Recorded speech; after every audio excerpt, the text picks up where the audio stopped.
I love it. So cool. Yeah. Okay. Yeah. So like one of the things that we do is we do a event production company called Psychedelifax, and like Psychedelifax? yeah, so like psychedelic Halifax kind of. Put on something. Oh, for sure, yeah, yeah, cool. You know, it's inspiring. I resonate with that. I love it. For sure, yeah.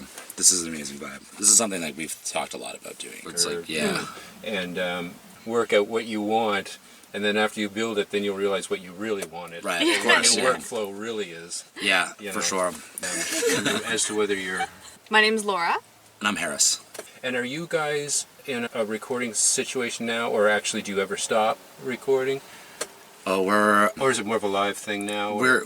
So we're trying to figure out how to make a live show that resonates with us as well. Like we want it to be something tactile, something that is multifaceted, and There's no one principal thing. You're doing a lot of things right now, is that right? yes, for sure. We're actually music arts students at NSCC. Okay. In our second year, and so we're writing and recording all the time. We're also the directors of the Music Business Society at NSCC, which is a student-run organization. That's right now we are putting on a music festival called NovaFest, which is over the Victoria Day weekend, May 16th and 17th at the Landing. So that's like what we're doing here is we're trying to find artists at Music Week who are music arts, music business, music production, who have gone through the program, who they would be eligible to play this festival. This is a festival for them as much as it is for us. Learning how to read music is, especially, I'm a guitar player, so it's a real challenge. It's the hardest instrument to learn how to play well. Easy instrument to learn how to play, but hard instrument to play well, they say. Besides that, we also have an event production company called Psychedelifax, which is, we did our first event ever. We started planning a festival before we ever put on an event, and now sort of put the cart before the horse, so We're doing it all at once. we're doing it all at once, all at the same time, but it's amazing. We're connecting with so many artists, so many different ideas of like what a show looks like, or the different genres. You know, we're really into psychedelic music, and you know, that there's like psychedelic indie, there's psychedelic metal, there's so many different flavors of psychedelic art because of, I mean, I believe that psychedelic is it's a attitude more than a genre. I'm sure there's people out there who would disagree with me on that one heavily, but I believe that it's an attitude and you can hear it. So we're just trying to create, with our Psychedelifax thing, we're trying to create a space for psychedelic music and people who like that kind of stuff to come and create themselves. So. Your world is just dopamine hit, just Totally. constantly. Yeah. I have severe HD, so as much dopamine as I can get. Yeah, and just pour it on. For sure, yeah. And not just audio or sound, like sonic stimulation either. Like the event that we put on in September, which was Psychedelifax's first event, we made a point to have like art supplies available for people who came to like take part in creating. And you know, we had a projector on a screen behind the band with a lot of visuals happening, and you know, just tactile things and interactive things that people can do, because you know, today putting on a show is not just, you know, having a band play music. There's so much going on, and we've taken so much inspiration from all the events that we've been going to, like over the past several years since we've kind of decided to pursue this path. So yeah, we've tried to start incorporating all of it. And so the more senses you can hit in a show, the better off. For sure. Definitely. Yeah. You know, you are already, the listeners can already get so much on their phone. So I feel like if you're going to an event, it should be an event. It should be multifaceted, and it should be something that when you leave it, you're like, oh my God, what was that? For better or worse, I would love it if somebody left saying, what was that? You know, because it's memorable. Touch and smell and feel and sure, yeah. Like we're playing with the idea of having like a psychedelic pizza party, heavy metal psychedelic pizza party. You know, I think that would be super fun. You know, and we've got some bands that are really, really awesome. That, you know, we haven't really started putting this event together yet, but it's something that, like, you know, we got some people saying that they'd be interested in doing it. So we think that there's a demand for these types of events, commitment for us too is accessibility to music, like, and that's everywhere in our lives. Like with NovaFest,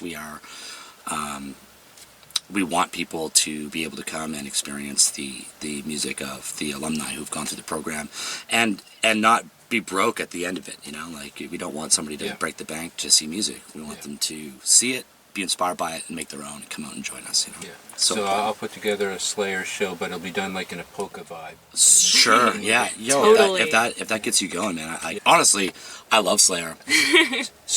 On squeeze The box. accordion, yeah, Yeah. for sure. I want to hear Rain and Blood on the squeeze box. Yeah. I mean, at the end of the day, you know, there's all kinds of different people who experience music differently, and some of those people just, it doesn't click with them, and they're making amazing music, and they don't need all of that. They just want to make the vibrations happen with their guitar or their horn or whatever it is, you know. Like, so it's not a requirement. It's good to have. I mean, I'm a believer that like music theory and all that stuff is great. Like, it's helped me understand music and be able to write in a way that resonates with me. But that's not the case for everyone. What was your entry into music early on? What were you listening to? What did you like as a young person? As a young person. Like at the beginning. Ooh, that is... Well, honestly, I grew up with the influence of my parents listening to like Black Sabbath, Metallica, and then on the other end of things like ABBA and other crazy, you know, it was just... The full spectrum. Yeah. A lot of rock. I feel like I still listen to a lot of that music, but my own personal tastes have kind of evolved. It's definitely, as we kind of touched on, psychedelic music that's progressive. Listened to a lot of Pink Floyd over the years and stuff like that. Bands that I'm listening to right now that really resonate with me. King Gizzard and the Lizard Wizard is one of them. You're familiar with them, I take? Oh man. No? Yeah. Oh wow. Yeah, that's a whole. You're can in of for a worms, yeah, treat. for sure.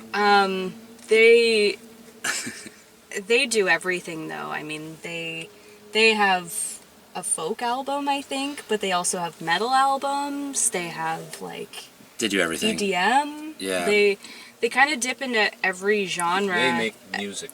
They all Yes. kinds of music, yeah. Yes. They're really prolific. It's sort of like, you know, if you've heard of Tame Impala, you know, everyone's like, oh, Tame Impala's just one guy. You know, there's that kind of like meme of like, oh, he's one guy, he's doing all this. It's like, King Gizzard's meme is that they do everything as well. Like, it's like, they have an album of all kinds of different flavors. I think it's like something like 21 or 22 albums in like 10 years. Wow. Yeah, and they're they're full-length albums, and they're well thought out, and they're awesome. There's something for everyone there. And It's amazing people that can pump out material of quality. oh yeah, and it's good. It's great.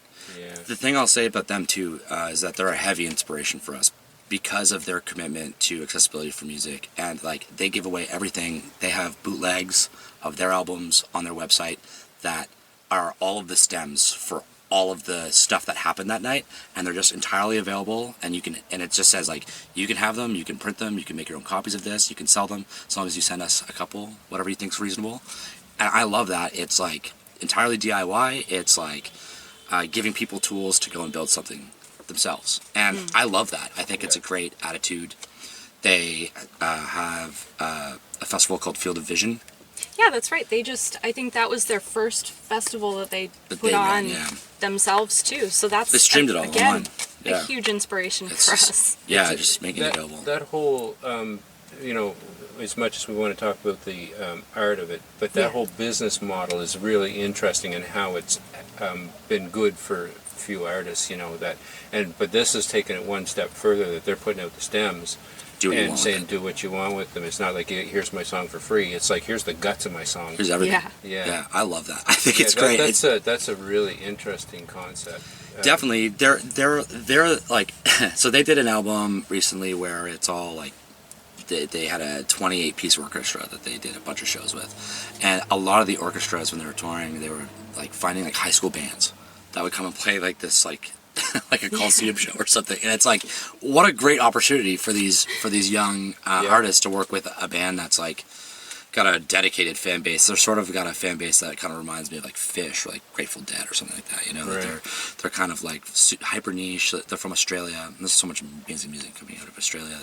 You know, that have this kind of attitude of like, we don't really care about the traditional model. We're going to do what we want in a way that makes sense. That's like so authentic and so accessible that it's sort of infectious, I think, you know. And if you've got that kind of thing going for you, I think that, you know, everybody wants to make it, but like they're making it on their own way, and like the proof is in the pudding. You know, if you look at the shows they're playing, they can tour the world and play wherever they want in front of. Well, for you, what was your early entry into music? Oh man, yeah. I mean, I always loved music growing up. I can remember I was in the back seat of the car we were on. I think we were going to like my grandparents' house in Liverpool, Nova Scotia, and I remember my parents asking me like if I wanted to play an instrument, and they were like, "What instruments would you like to play?" And I was like, "I wanted to play like guitar and piano." And now I play guitar as my instrument, but I play piano and I try to sing a bit. But It's like mandatory question here. What is your current guitar? oh, my current guitar, I found a classic vibe Squire on Marketplace for like $200, Strat? and it's a Tele. It's a Tele. Yeah, and it's so funny. Like the guy had it before. He like relicked it himself and like took off the Squire thing and put on a Fender decal, and it's hilarious. But it sounds awesome. Like I love it. It is like a cheap guitar that I feel comfortable like taking outside of my house. My number one is a Silvertone Strat that I bought Oh, sick, yeah. for $35 years ago. Yeah. Just because you always kind of had to have the Strat. Yeah. But then I never wound up flipping it. Yeah. Just because there was something about the neck on it, and every time I picked it up. Feels good. So now it's my number one, but it's just modified to death. Yeah, It for doesn't sure. look like anything. Yeah. And my number two is actually a PRS, and my number three is a Gretsch. Nice. Yeah. And Gretches are so but yeah, it's great. all about whether that thing feels good and it makes a sound that you can Definitely, be happy yeah. with. Yeah, I've got a couple of guitars. I think I got Les Paul that I love. That like, you know, it's great. It's like I love a white Les Paul. There's something striking about that. Yeah. I used to play a lot of metal music, so like I just thought the most metal thing is pure white guitars. Yeah. Just like I do have a Strat though too. I have a lot of guitars, and I feel like all of them have kind of a different sound because they have just different pickups in them, and they all have seasons in my life. She will not let you pick. No, I use them all. And sometimes, you know, like you're like, okay, I just use this Les Paul like crazy, but I hadn't used it for a couple years before. You know, sometimes it's like, you know, you just fall in love with another guitar for a while, and then it's like you want a different feel, a different sound. Sometimes the guitar in your hand is just like something new happens. You know. Yeah. Which I love. Band influences. Oh, you were talking about the Fish and Grateful Dead. And all that. Yeah, mostly, well, right now King Gizzard, but like growing up, like, you know, when I first started getting into the guitar, I was very guitar-based, like AC/DC and like Black Sabbath, Metallica, the Beatles, of course, like, are amazing, and like that was more songwriting stuff. Like, you know, I just always loved the Beatles, like when I was a child, like listening to the Beatles. Like, I mean, I don't think this is anyone's favorite Beatles song, but I really liked the continuing story of Bungalow Bill. Okay. I'm even getting the name. It's off the White Album, but I just liked it. It's like kind of childlike and weird in the story, and like, you know, I really liked that song. Now I've got appreciation for all of the Beatles stuff, and they're like still in concert rotation. But now it's mostly like, you know, I really like Tame Impala and like this like rock stuff, and Amyl and the Sniffers from Australia as well. Most of these bands actually, ironically, are Australian. I feel like they're just... We keep falling in love with Australian bands, and we're like, Yeah. oh, There's something happening in Australia. It keeps Something coming crazy is out. going on over there, yeah. It's really great. One band that we saw recently was super inspiring. Was a band called Scions that we saw at Nowadays Yes. Fest in Dartmouth, and they were like moving watching them. And they are, you reminded me of this earlier when you were talking about the cello and ukulele players. They had an eclectic kind of group of musicians. They had a cellist and I think it was a cellist or like some kind of crazy bass. I get those Yeah. confused all the time. But a saxophone player, guitar player. There was a harp player, and all of this was going into a big board, and somebody was applying effects and like reversing things and creating this like great atmosphere, and it was like truly a spectacle. And like the room was so great. It was like kind of an intimate room, and like it was so well lit. And it was like an experience. Like I was like moved by it. Like, and I was so sad when I found out that like most of them don't live here because it's like I want to see them again. What room was it in? It was in the basement of the Sanctuary Arts Center. Okay. Yeah, and my God, they're so good. I think they're currently on a small tour in Europe. I want to say, was it Denmark? Something like that. It was like Denmark or Sweden. I'm forgetting that part, but It's not Yarmouth. It's not Yarmouth. Yeah, they're not here, unfortunately. They were amazing. But yeah, I started playing music when I was in high school with a band called Thy Goat, and we were around for 1 year. We played Celtic speed What metal. school? I went to PA in Yarmouth, Yeah. and we played Celtic speed metal. We won the Battle of the Bands, and then we broke up Okay, just a second. closely after that. You played Celtic speed metal. Yeah, it's like jigs and reels and blast beats. Oh, Yeah. man. Yeah. Oh, Celtic speed metal was great. Like we'd have people show up and like they'd be like river dance moshing. They'd be dancing and just like pushing each other, and we'd be playing like these jigs and reels, and the other people in that band were all like, I mean, we were all like grade 12 or something, and some of us, like, I didn't know too much about music theory at the time. I was just happy to be in a band making some noise, and people really seemed like they really liked us. I don't know why we ever stopped, but you know. Stuff happens, you move on to other things. But Musician? Yes. So Harris mentioned that he's in the music arts program at NSCC. I am as well. Actually, we joined the program together. I primarily am a vocalist right now. I also play some other instruments, though. What are they? Well, I mean, singer, saxophone player. I've been learning guitar for a while now, and Harris keeps telling me that I'm okay at, like, no, good she's at. pretty good at it. Well, we're both disciples of Warren Roberts, so like, Yeah. it can't be that bad, you know. Yeah, all hail the king. Exactly. Yeah. Is that it? I've been starting to learn how to play the fiddle, but I haven't had time to pick it up too much. We're so busy, so much stuff on the go all the time. Yeah, it's like, how do you put that guitar up here? It's like completely different. Well, It's like, yeah, and if you're songwriting and you're like, I really want to achieve this sound, and it's, you know, like, I want to have options to choose from to be able to achieve what I'm going for. Like, I feel like it's kind of serving the song rather than just kind of necessarily like playing my role. Like, I feel like I want to create something. Yeah. However I need to do that. The things that you've got going on right now. Music Production festival, company. yeah, event production, music festival. We have our own music that we're producing. We have we're in school, so we've got that's full time too. Yeah, it's full time in school with music arts. So we're learning, doing assignments constantly. But like, My brain is shutting down just listening to it. my God, I need it's a lot. nap right now. But it's great though. You know, we're constantly challenged, and we've got what we're doing. We feel completely aligned with that. Like, you know, both of us were working professionals in Exactly what you want. Well, we were before not in what we wanted. We were like, Yeah. I got a degree in computer science, and my background there was like machine learning and artificial intelligence, and I was putting together AI solutions for an insurance company. And honestly, like, I'm so glad not So to be. fulfilling. Yeah, I mean, I like problem solving, and I really like computer programming, but it's just like music. I was looking at guitars all day and like doing ear training in between in between my meetings, and it's like, you know what, maybe I should just go do this. And Laura and I felt similarly, so we both quit our jobs and for rock and roll, you know. So here we are. So, how many hours sleep do you get? Oh God.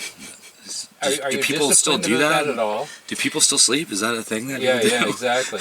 We're lucky to be, you know, I'm 30, he's 35. I think we're both lucky to be kind of past that age where we want to spend our nights going out and partying, and we're very disciplined in making sure that we take care of ourselves. That's good. Eat, drink water, get enough sleep as much as we can get. I mean, sometimes we're lucky to get a full 8 hours. Sometimes it's 5. It's tough. Sometimes it's less. We've definitely had nights where it's been less, but Yeah, I've set my minimum at 6. Yeah. Because 8 is a challenge. Yeah. But so you wake up at 6, if the brain starts writing something, you you're gotta get done. up. Yeah. Yep. I mean, that's fine. Like, if I feel compelled to get up and do something at 6, like at like so many hours, like, you know, once the day starts, day's going. But it is nice to be able to get a good night's rest every now and then. And with the program we're in, and with like all the stuff we're doing. You know, there's not enough hours. But I was just talking to John Mullane not long ago, and he said something that I think. Which dude? Future Dad. Future Dad. Yeah. John's awesome. It always messes me up because of it too. Yeah. And the other one I actually knew back in like the 80s. Oh, when he recorded under Jonathan M. Yeah. And then when In Flight came into town, I tell the story. They came into town the night of or the night before Mir did their sold-out show at the Metro Center for the Tsunami concert. Right, yeah. So he said, so I met John that night, and he goes, yesterday we were in New Brunswick, you know, and playing a bar. Tonight we're playing a full house at the Metro Center. You know, he was just like, what's going on? Yeah, that's awesome. That was first time I In Flight, but I loved In Flight. Yeah, John's awesome. He said this earlier, and I thought it was really great. He said when you're busy all the time, you get more done. And I don't think it's, you know, he wasn't saying that because like you're busy all the time, you're doing more. But actually, when you have tight deadlines and you just have to get this thing done, like you'll sit down and you'll do it because there's no other time to do it. You have to do it now. So I do think that being busy actually produces more, even more than you would normally be possible. What's normally possible, just because you like, there's a deadline. If you're going to get this out, you got to do it now. And you know, we're older than a lot of our peers, but like we both learn so much from them. There's people who are so driven and so focused, and they know exactly what they want. And you know, I think it's rare to find people who know what they want. Yeah. You know, everybody wants to do something cool, or like, you know, they think that they're going to do music, or it's kind of nebulous. But there are people in our program who know exactly what they want, and they're training for it, and they're honing their craft. And being around people like that really helps you understand what you're going for and what you want, and helps you articulate it, and helps you, you know, find the nugget that you're looking for, you know. And I think that that's like one of the most important things we've gotten from this program is the peer group that we have. I've heard from a lot of people. Actually, if you go to Music Week and you see a band that's got music arts students in it, you will notice that this front of all those stages, there's a giant group of people, and most of the time those are other music arts students. And yeah, you just notice it throughout the age. You know, when you go through this program, you just get a giant network of people that like are your homies. Yeah. Almost. Yeah, so many people see the rock star on the stage and they don't understand. Yeah, it takes a long time to get there, right? Like, yeah, the tremendous lifetime of work it typically takes to get there. For sure, but I mean, like, you know, it's I don't know. It's the journey that's rewarding. It's that whole thing. If you ever watch any biography of any successful band, they're always the most stoked about their about how they got started. Right? Yeah. These are the best years right now. Yeah. This is the best time. And as soon as they got into business, that's when everything. It's all paperwork from there. Yeah. The big wins and loses. Yeah. And hopefully they win in the end. With the kind of music that you guys are making, I mean, you're playing in other people's bands as well. For sure. And what's your philosophy on studio versus live? Well, I mean, for me, the studio is a place of experimentation, and, you know, you can get a cool sound. If you can make a cool sound out of something, like, you should try to use it if you want. You know, it's art. It's art. You can do whatever you want with it. You know, there are people who find a couple of splice samples, they make something, and that's legitimate. You know, there's nothing illegitimate about producing something with like samples or something just because it's like in that medium. I think that if you want to, if I like to write with like live in mind, because I want to be able to perform all this stuff, and honestly, I want to be able to perform some pretty complex stuff with just Laura and I, you know. But do you feel there's an obligation to the audience to duplicate it on stage? I haven't had a big enough audience that cares about my music to like even think about that. Like, right. there's been no pushback yet about like, oh, this doesn't sound like the studio album. We don't have a studio album, so it's like, right. You know. So I mean, like, I guess because of like where we're at in our career, it's not something that we've even had to think about. Right. But that being said, I honestly think that like with our shows, with what we're trying to accomplish, I think that whoever comes to see are happy with what they're getting, or at least, yeah, pleasantly surprised maybe. And if it's not exactly like the album, like it, especially psychedelic music, like it's not going to sound the way that and it did. I wanted to see what your thought was on it in general, because it is a very different thing than if you wrote a pop song and it sounds a very specific way and they've heard it 10 million times, and if you're not going to duplicate that on stage, then you better be doing an acoustic version of it. Sure. And so you have any thoughts on that? I do, actually. Honestly, I kind of see both sides of it, because they're like, sonically, like if you have people who are there for the music itself, who are real like music lovers and connoisseurs or whatever, like if you're trying to like the music, like the recording to me kind of represents the idea of the piece of art. So like if you have a, like think of it as like a painting, like if you have a print, you want to be able to see the same image as what the painting is, you know, otherwise it's not the same thing to a degree.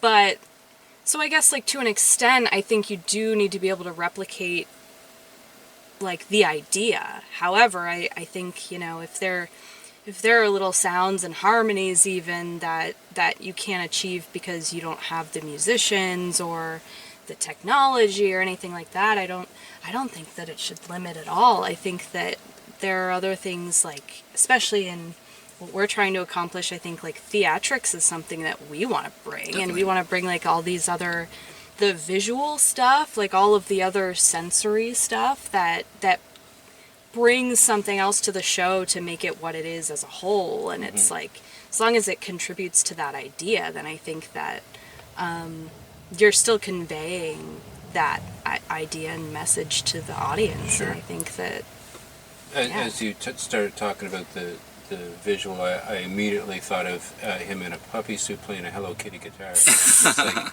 it's not far off. I love a Hello Kitty. Does Hello Kitty? I'm just waiting for somebody on Slayer to come out on stage. We did a recital last year where. Do you want to? Sure, This was his recital performance. For sure. So, like, there's a King Gizzard and a Lizard Wizard song called Gila Monster, and we did a parody of that song called Pizza Monster, and Laura dressed up as a slice of pizza, and we all dressed up as, like, druids. It's pretty heavy metal, and it was awesome. It was completely unhinged. She was a pizza, and you were what? Just, like, me and the rest of the band were dressed as, like, druids. Like, we had these, like, cloaks on. Yeah. So we were sort of like the monks that, like summoned this pizza monster, and it's like it's a thrash metal song, and it like the footage of it is hilarious. It's totally unhinged, but like so fun. Like I love that. I haven't seen it, and I'm already in. Yeah, we actually recorded a music video for it, and I honestly don't know if we ever released it. We should. Not the full thing. Not the full thing. We should release that. Monetize it and release it. Yeah, I think people would like it. It's so funny and weird, but like, it's so great. You guys haven't made any recordings of your own? We're working on it right now with some of the music production people. We're sort of like one of the reasons why we went to schools, so that we could figure out how to run a band, meet some other people to actualize the band, and then also, you know, just write and come up with something that we were proud of, that we really liked. And you know, I've been writing a long time, and you know, there's a taste gap where you're writing something and it's not quite as good as you want it to be, and that taste gap I've been finding is starting to close, and I actually starting to really like the things that we're making together. And now we've got like people around us who are so talented and willing to support us in that, in our friend groups at school, and there are people in the program in production who are getting us to do stuff for their projects as well. Yeah. So it's great. Like we're starting to figure out how to actually do this stuff at a level that you know, being at Music Week, you really see the difference between bands that are like really seasoned and bands that are figuring it out. Yeah. And we're figuring it out, but we want to be that band that's really seasoned, and I think you just get that through, you know, through repetition and through experimentation and being around people who know what they're doing. Yeah. You know. Yeah. There is like I think there are people who like music as an aesthetic, who want to be artists as an aesthetic, because it's cool to be a musician. Factor. Yeah, it's cool. And like, don't get me wrong, I want to be a musician because it's so cool. Like, it's the coolest thing ever. But also, like, I'm obsessed with music. Yeah, if it was to be ripped from your life. Yeah, it'd be horrible. Like, that's. It always amazes me, people that were really good in music and then just left. Yeah. Whether it was because they didn't want the industry, or what? But when somebody just leaves, it like, how did you do that? Yeah. Like how you know? Yeah. What happened? Wow. Like How did it happen? That's a weird superpower. Yeah. There's a few artists I can think of who are like so good and they just don't play enough. You know. Right. For all those people who are doing that, like, please come out and play. You know? And it's interesting how many people I talk to that are really good, and they're structured and everything, but they don't want the industry that's just for fun, and it'll always just stay for fun. It'll never become a job.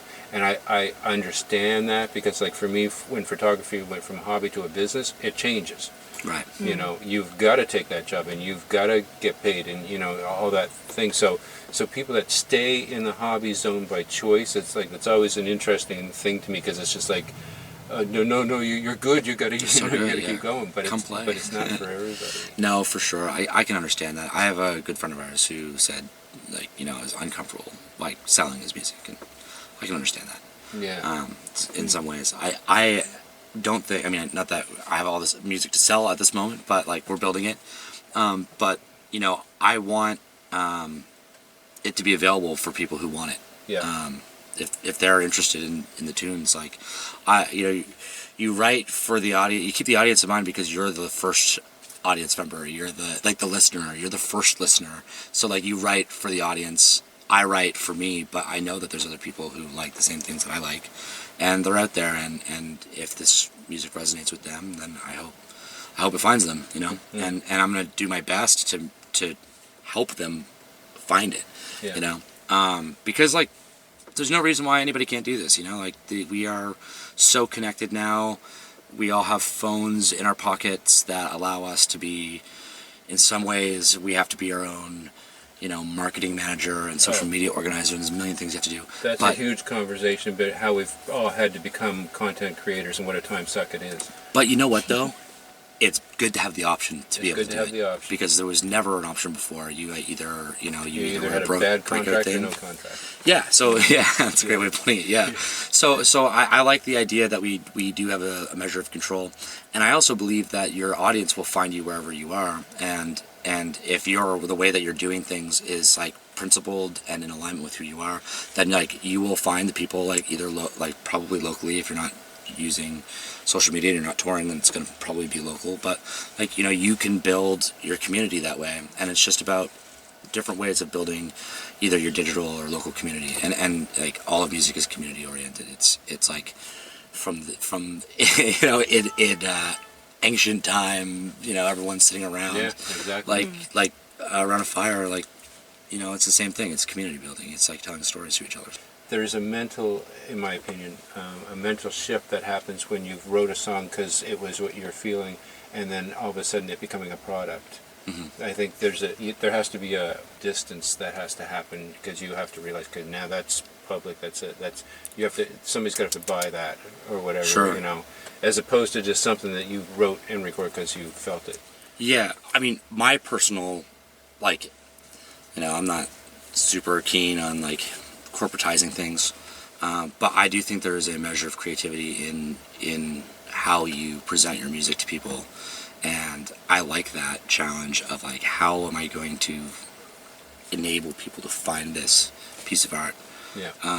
And I mean, we have lots of ideas of how we'd like to do this, and I'm really looking forward to when we've got something to show people, because it's going to be, I mean, I've got all kinds of really weird ideas. Like, I think some of them are really weird and maybe won't work, but you know, I'm excited to try it. The weird ones that you're doubting, those are the ones that are going to fly. I honestly, I think that the artistry of the music, and then like supporting that with whatever like marketing that you're doing, like however you're presenting this stuff to people, like, I think that the artistry is from the production all the way to the delivery of it. Like, the whole process is the art. It's like, how am I going to convey this to you?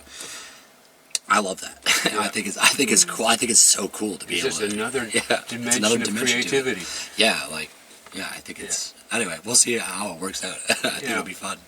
A couple of lights goes a long way, but the more you can more is more, you know. Oh, yeah. And I like that. That's what Getty says. A lot of people say more is less. With Rush, it's more is more. More is more. Yeah. More is more. Yeah. We're just gonna put as many layers in there as we can. Sure, why not? Yeah. Yeah, like I love that. I think that it's just cool, especially if you can identify something that like really gets people going visually, Yeah. and then you're pairing that with something emotional from the music. Then like you're creating a whole other type of experience. Yeah. And then throw in a fog machine and a scent machine and a bubble machine. Yeah, more lasers. I love More laser beams. Come on, you know.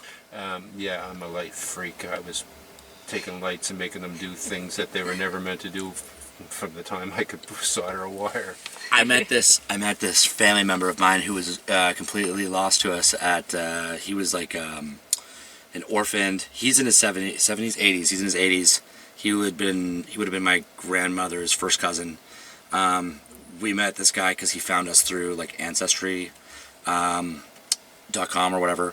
And he lived in LA, and we had a friend who was in LA that we were going to visit, so I contacted him, and it turned out that he did like all the lighting for like Pink Floyd's Dark Side of the Moon tour across America, and he was just like telling us about like he would come up with these lighting techniques, like, you know, all those big floodlights that were pointed up in the sky.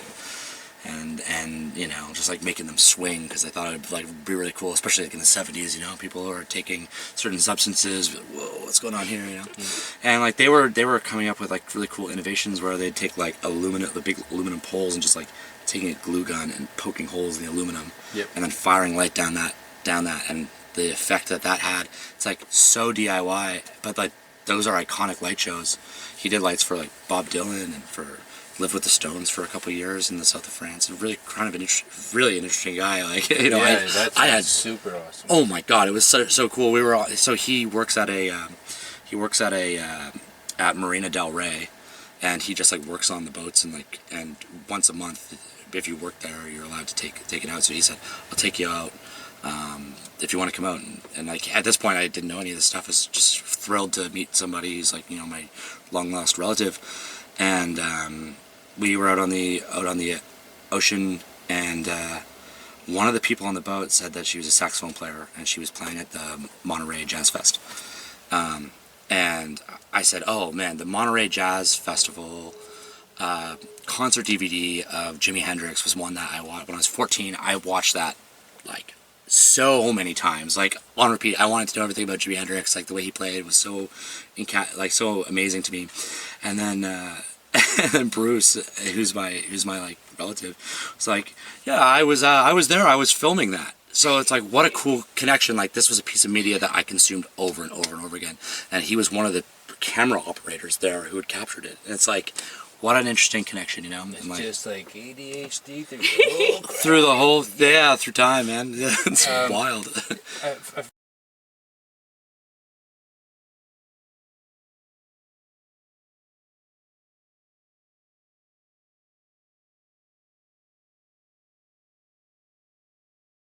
privilege. Yeah. Thank you so much. Thank you for having us. Yeah. Say really. goodbye. Bye, Bye, guys. guys.